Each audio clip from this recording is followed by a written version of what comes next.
Nessa videoaula, nós vamos apresentar o experimento de Torricelli, que permitiu a mensuração, a medida da pressão atmosférica, e vamos apresentar 4 exemplos envolvendo o assunto.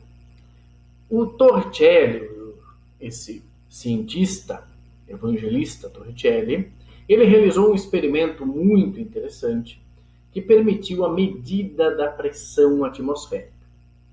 Nós já vimos na videoaula anterior que quanto maior a altitude, menor a pressão atmosférica. Então, por exemplo, a pressão atmosférica ao nível do mar é maior do que a pressão atmosférica no topo do Monte Everest, por exemplo. O experimento de Torricelli permitiu a medida da pressão atmosférica. Então, a pressão atmosférica, como falamos anteriormente, é a pressão exercida por essa coluna de ar sobre um objeto que encontra-se na superfície terrestre. Agora, quanto vale essa pressão atmosférica? Então, para a medida da pressão atmosférica, nós vamos fornecer como exemplo e vamos analisar o experimento realizado por Torricelli. No experimento realizado por Torricelli, Torricelli utilizou mercúrio. A densidade da água é igual a 1 grama por centímetro cúbico e o mercúrio é 13,6 vezes mais denso do que a água. A densidade do mercúrio é de 13,6 gramas por centímetro cúbico. O que ocorre então? O Torricelli realizou esse experimento ao nível do mar. Sabemos que ao nível do mar, a temperatura de ebulição da água é de 100 graus Celsius. Essa é a temperatura de ebulição da água ao nível do mar. O que ocorre então? O Torricelli utilizou o mercúrio. Então ele colocou um recipiente, aqui temos um recipiente à direita, um balde, uma bacia, em que ele colocou o mercúrio, uma certa quantidade de mercúrio. E ele utilizou também um cano, vamos imaginar aqui um cano, de uma altura de 1 metro. Esse cano, ele é aberto num lado e fechado no outro. Então, esse cano está completamente preenchido aqui de mercúrio. Um exemplo, uma altura de 1 metro de mercúrio. Esse lado que eu estou utilizando aqui o mouse, esse lado encontra-se fechado e esse lado encontra-se aberto. O que ele fez? Ele vedou esse lado, ele segurou aqui, por exemplo, com o dedo, evitando que o mercúrio caísse depois. E ele fez o seguinte, ele pegou esse objeto e colocou, agora ele vai virar esse ponto para baixo, mas não vai deixar o mercúrio cair, e vai colocar esse objeto no outro recipiente. Então, o que o Torricelli vai fazer é isso. Ele vai colocar esse objeto, essa parte aqui que está aberto vai para baixo. Se você pegar esse objeto e virar para baixo, o mercúrio vai cair. O que ele fez então?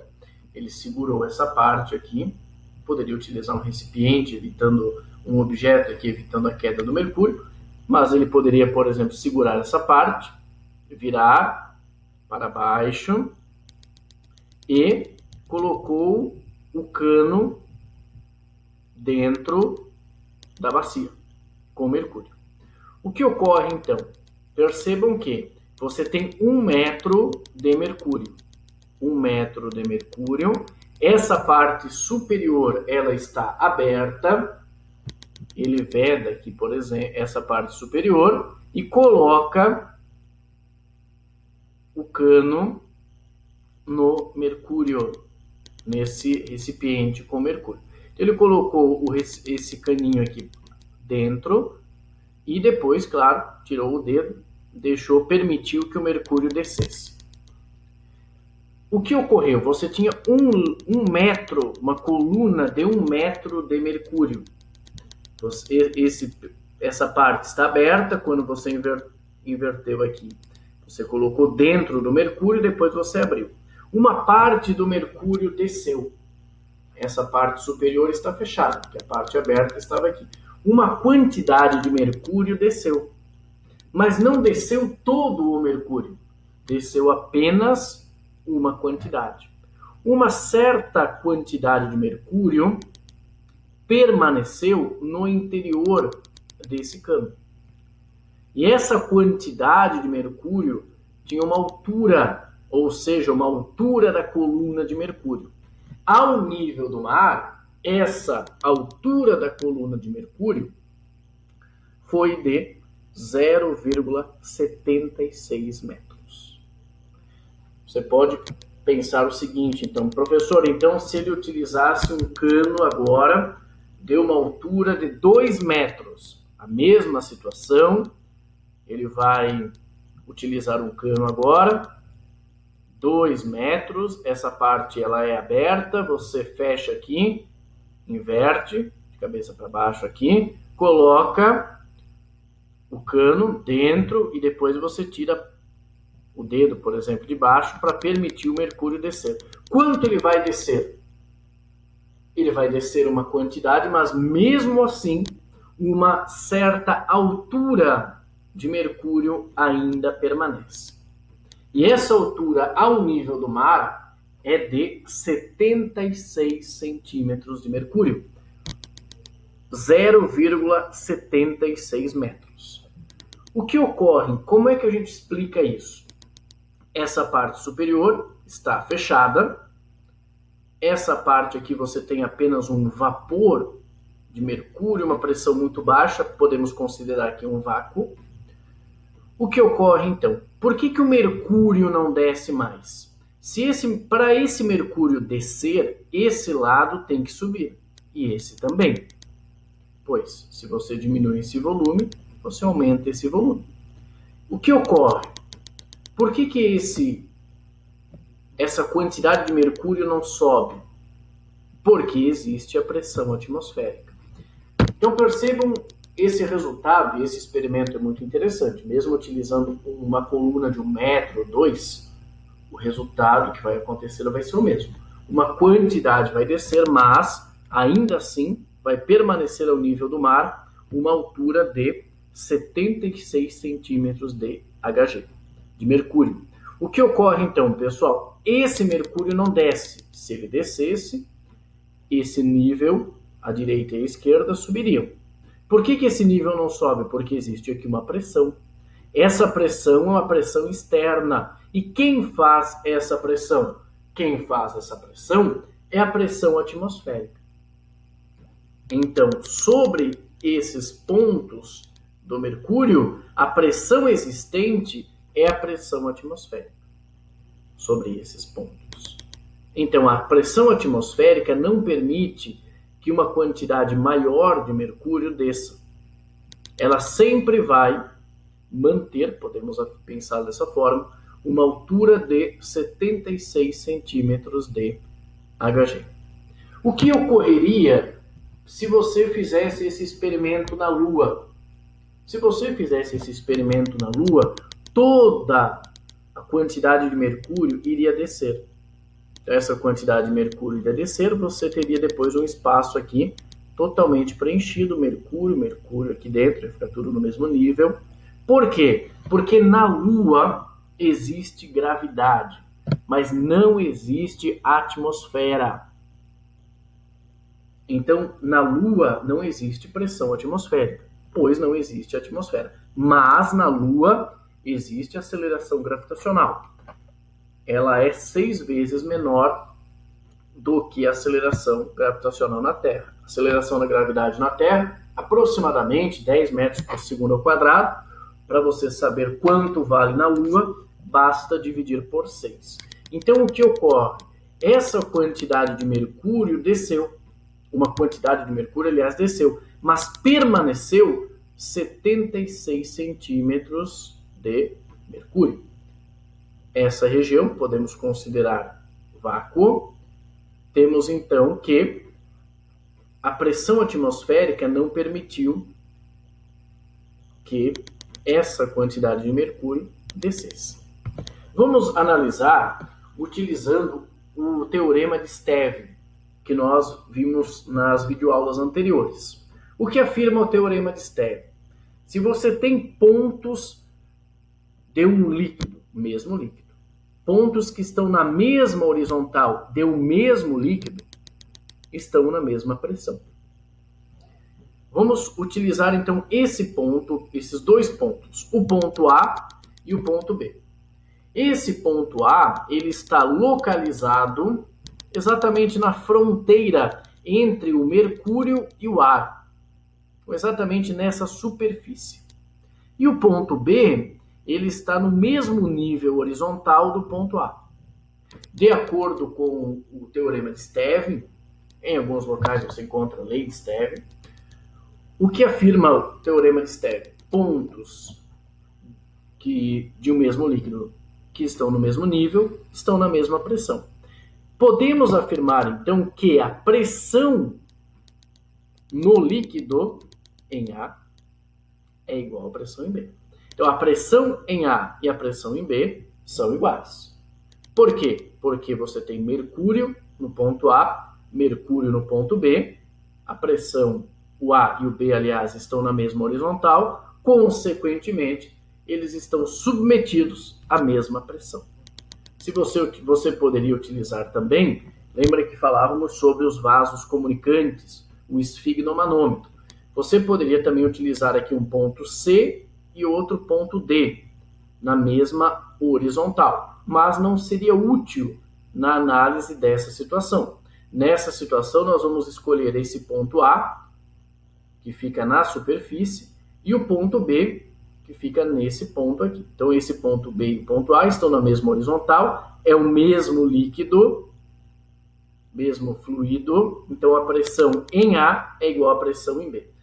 Vamos analisar, então, quem faz pressão no ponto A e quem faz pressão no ponto B. Vamos olhar sobre o ponto A. Quem faz pressão sobre o ponto A? Quem faz pressão sobre o ponto A? Quem está sobre o ponto A é o ar.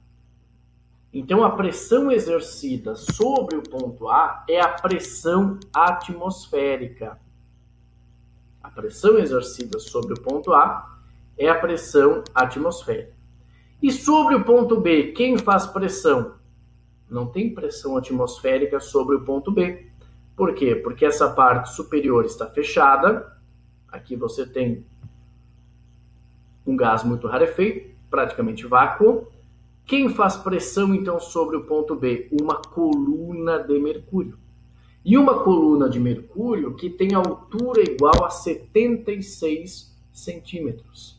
Sobre o ponto A, então, vamos analisar a situação. Sobre o ponto a pressão, quem realiza a pressão sobre o ponto A é a pressão atmosférica. E sobre o ponto B, a pressão é a pressão do mercúrio. Então, se soubermos a pressão exercida pelo mercúrio, saberemos a pressão atmosférica. E essa pressão é a pressão realizada por uma coluna de 76 centímetros de mercúrio. Assim, a pressão atmosférica, ela pode ser escrita em termos da coluna, da altura da coluna de mercúrio. Então, a pressão atmosférica nessa situação será igual a 76 centímetros de Hg.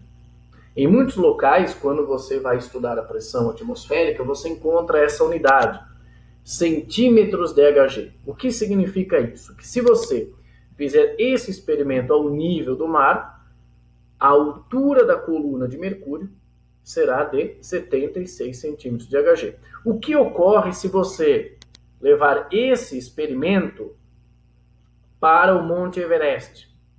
Essa altura vai ser maior ou menor? Essa altura vai ser maior ou menor? Vamos pensar no seguinte. Por que esse nível de mercúrio ele não é elevado? Justamente por causa da pressão atmosférica. Se a pressão atmosférica fosse menor, você iria perceber um aumento desse nível do mercúrio, consequentemente uma diminuição da altura. Então, 76 centímetros de Hg é a pressão atmosférica ao nível do mar. Se você realizar esse mesmo experimento no Monte Everest, você vai perceber que essa altura da coluna de mercúrio vai ser menor. À medida que a altitude aumenta, a pressão atmosférica diminui. Uma forma de escrever, então, a pressão atmosférica é que a pressão atmosférica consegue, entre aspas, suportar essa altura de 76 centímetros de mercúrio. Vamos só revisar: a pressão no ponto A é a mesma no ponto B. Quem faz pressão no ponto A é a pressão atmosférica. Quem faz pressão no ponto B é a pressão dessa coluna, é a coluna de mercúrio. E a coluna de mercúrio tem altura 76 centímetros de Hg. Então, a pressão ao nível do mar pode ser escrita como 76 centímetros de Hg. Se você quer utilizar o resultado no Sistema Internacional de Unidades, vamos utilizar algumas equações que nós já vimos anteriormente. Então, a pressão atmosférica é igual à pressão realizada pela coluna de mercúrio, e a pressão exercida por uma coluna de um fluido é dada pela densidade ou massa específica do fluido, aceleração gravitacional e altura. Essa altura é a altura da coluna sobre um determinado ponto. A densidade é a densidade do mercúrio. Eu falei anteriormente que a densidade do mercúrio é 13,6 gramas por centímetro cúbico. Mas no sistema internacional, vamos utilizar em quilogramas por metro cúbico. Basta você multiplicar isso por 1000. Então, 13,6 vezes 1000 é igual a 13.600 vezes... Aqui eu utilizei a aceleração gravitacional 9,81. Vezes a altura da coluna de mercúrio, 0,76, e isso vamos obter 101.396 Pascal, ou newtons por metro quadrado. Podemos escrever ainda que a pressão atmosférica é igual a 1,01 vezes 10 na 5 Pascal. Como a gente sabe esse resultado, como é que a gente chega nesse resultado? Basta analisarmos o experimento realizado por Torricelli. Então, essa pressão de 1,01 vezes 10 na 5, nós vamos aproximar para 1 vezes 10 na 5 Pascal, é a pressão atmosférica. Então, a pressão atmosférica ao nível do mar, pessoal, ao nível do mar. Se você não está ao nível do mar, a pressão atmosférica vai mudar. Então, a pressão atmosférica ao nível do mar, ela pode ser escrita como sendo 1 atm, uma atmosfera, que é a pressão atmosférica. Ou, se você quer utilizar no sistema internacional, 1 vezes 10 na 5 Pascal, pode utilizar esse valor. Aqui a gente vai utilizar 1 vezes 10 na 5 Pascal, ou ainda 76 centímetros de Hg. Então, é a partir do experimento de Torricelli que determinamos o valor da pressão atmosférica. Então, a pressão exercida pela coluna de ar ao nível do mar é de 1 atm, 10 na 5 Pascal, ou 76 centímetros de Hg.